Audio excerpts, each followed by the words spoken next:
I teach people how to get work as writers and then how to work as writers and then over time get better work as writers. But before any of that can happen, so much work has to be done. So there is this question that goes around in writing circles of, when are you a real writer? When can you call yourself a writer?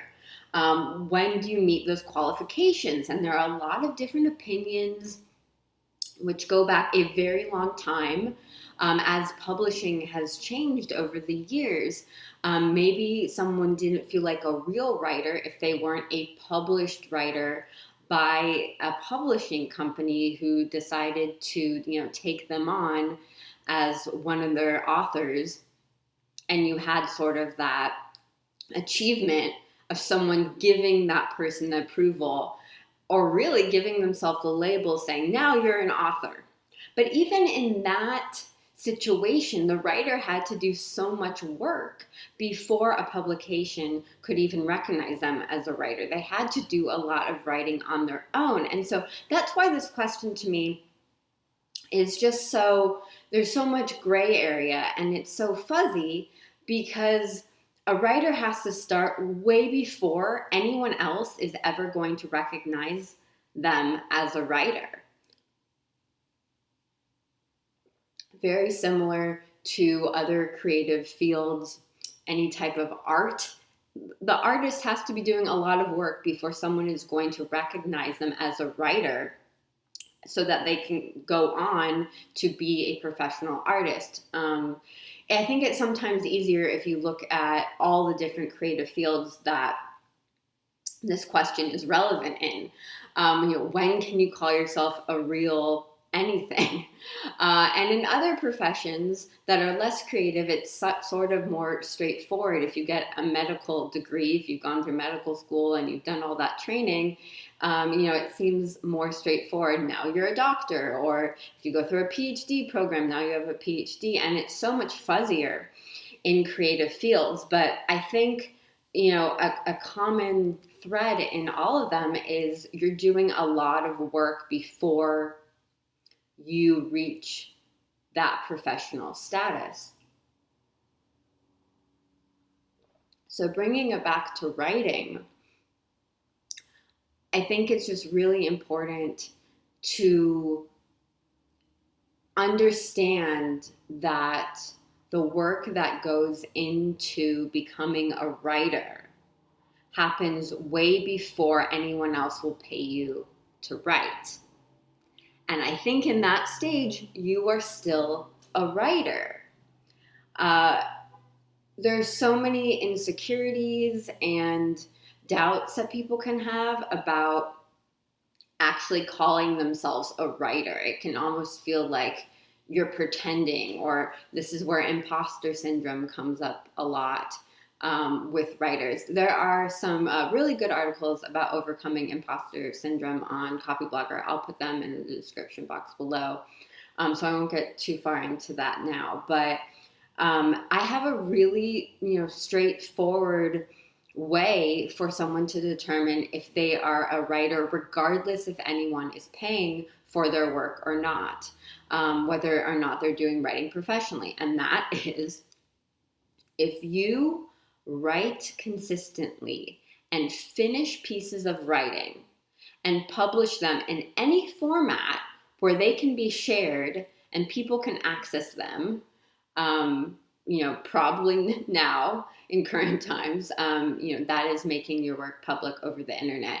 If you do that, just by the act of doing that, you are a writer. You are a real writer. It does not matter if someone gives you money for that work, because you have to do that work before anyone will give you money to do that work.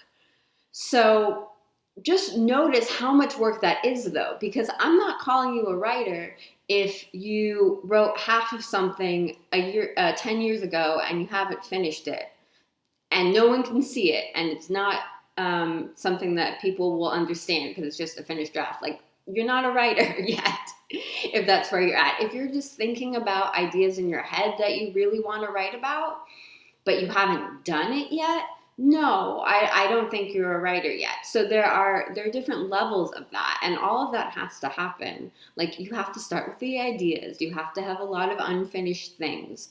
But once you are producing and finishing work consistently and putting it out in a format that other people can find and consume, you are a writer. You don't have to wait until someone is paying you for that work. And it doesn't matter if no one pays you. If I have too many thoughts, I got too excited there.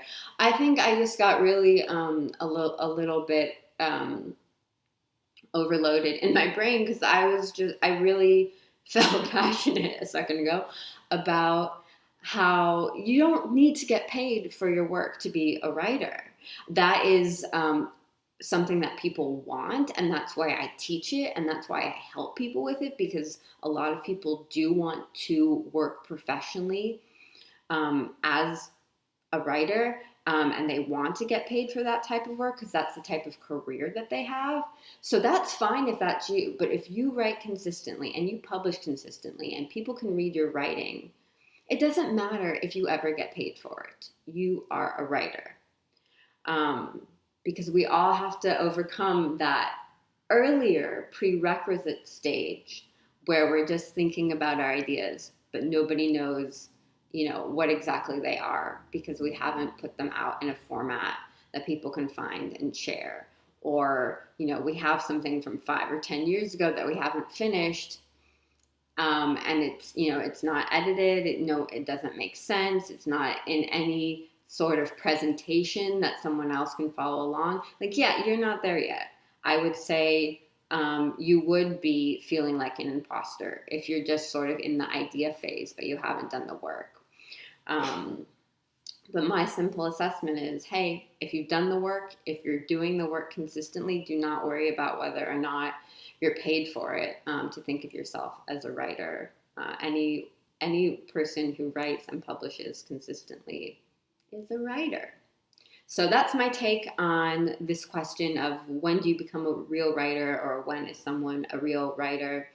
If you are not already subscribed to the Revision Fairy channel, I make videos about writing and creativity that help you become a more hireable writer every week. So tap the red subscribe button below the video to join me, and turn on notifications so that you get a note when I have uploaded something new for you to check out.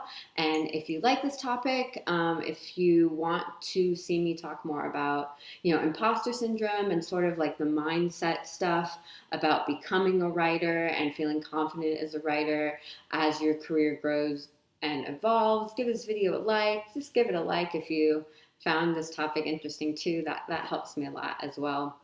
And I will talk with you soon.